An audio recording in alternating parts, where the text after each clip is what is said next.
Salut à tous, c'est InvestiFlow. Aujourd'hui, on va parler d'un sujet qui fait beaucoup débat, le S&P 500 en 2025. Est-ce le moment idéal pour investir ou faut-il rester prudent? Avant d'aller plus loin, prenez quelques secondes pour liker cette vidéo et vous abonner à la chaîne. Ça m'aide énormément à continuer à produire du contenu de qualité pour vous. Commençons par regarder la situation actuelle. Le S&P 500 a connu une année 2023 exceptionnelle, portée notamment par l'intelligence artificielle et les Magnificent Seven.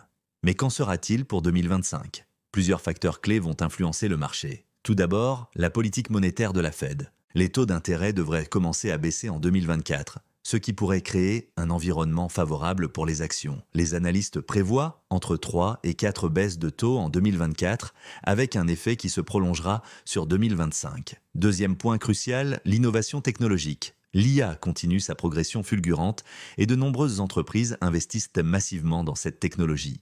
Cela pourrait stimuler la productivité et les bénéfices des entreprises, soutenant ainsi le marché. Cependant, il y a aussi des risques à considérer. Les tensions géopolitiques restent présentes, avec notamment les situations en Ukraine et au Moyen-Orient. L'inflation, bien qu'en baisse, n'est pas totalement maîtrisée. Et n'oublions pas le risque de récession qui plane toujours. Alors, quelle stratégie adopter? Première règle d'or, la diversification. Ne mettez pas tous vos œufs dans le même panier. Le S&P 500 offre déjà une belle diversification, mais vous pouvez aussi considérer d'autres marchés et classes d'actifs.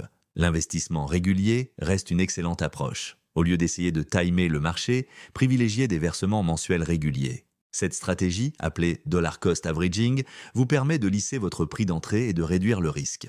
Pour 2025, je vois plusieurs secteurs particulièrement prometteurs. Les technologies, bien sûr, mais aussi la santé, avec le vieillissement de la population et les énergies renouvelables portées par la transition énergétique. Un point souvent négligé, les dividendes.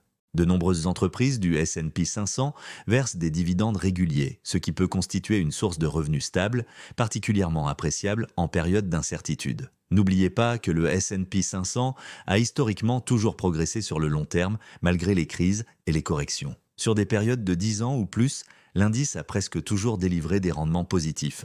Ma recommandation, si vous avez un horizon d'investissement long terme, le S&P 500 reste un excellent véhicule d'investissement. Les valorisations actuelles peuvent sembler élevées, mais rappelez-vous que le temps passé sur le marché est plus important que le timing du marché. Pour ceux qui débutent, commencez progressivement. Pour les investisseurs plus expérimentés, c'est peut-être le moment de rééquilibrer votre portefeuille en fonction de vos objectifs.